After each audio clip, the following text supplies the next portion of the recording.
Le lieu a été créé dans le but d'héberger des startups et des entreprises liées à la technologie de développement des bâtiments et de l'urbanisme dans son ensemble. Le but aujourd'hui, c'est un petit peu élargi, c'est de développer les territoires, on parle de villes, mais c'est de territoires dont nous allons parler dans son ensemble, parce que ça peut s'élargir au-delà des métropoles.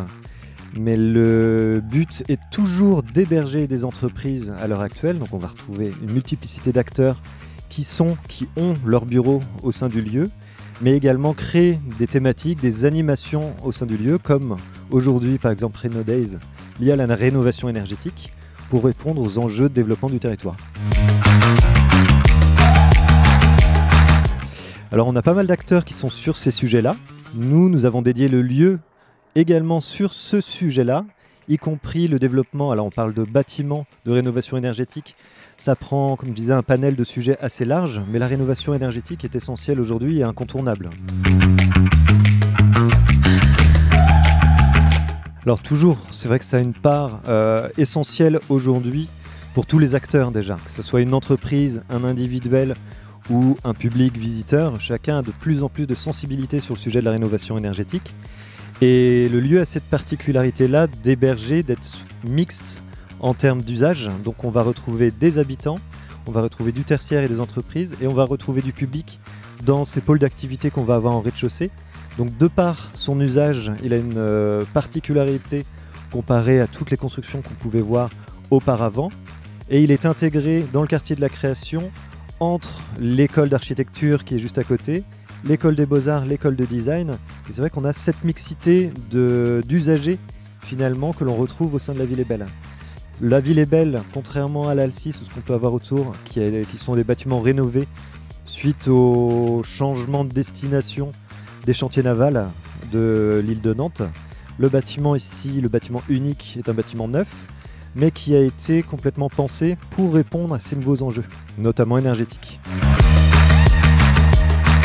Alors à l'époque, non, c'était le bâtiment malgré son apparence. En effet, il était très avant-gardiste. On était encore sur la RT 2012, parce qu'il va bientôt avoir 10 ans, finalement. Donc c'est assez étonnant, parce que la plupart des gens nous disent, oui, c'est un bâtiment neuf, par rapport au quartier, son implantation, et surtout esthétiquement également. Quand on y entre, il y a une sensation de bien-être au sein du lieu.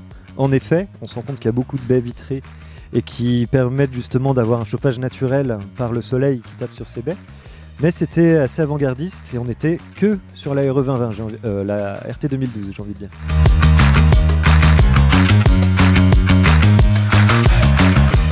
On a visité tout à l'heure le bâtiment B qui concerne la filière bois, qui a été construit aussi il y a 15 ans. Là pareil, on est sur un immeuble qui a été construit il y a 10 ans.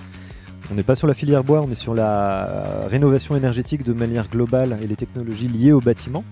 Et les différentes startups qui sont à l'intérieur et la destination du lieu, c'était d'héberger des startups liées à cette rénovation énergétique. Donc on va pouvoir retrouver des dizaines d'entreprises qui vont développer soit des technologies, soit des solutions dans le but de favoriser la rénovation énergétique. On a par exemple BIM Energy qui est là depuis sa création.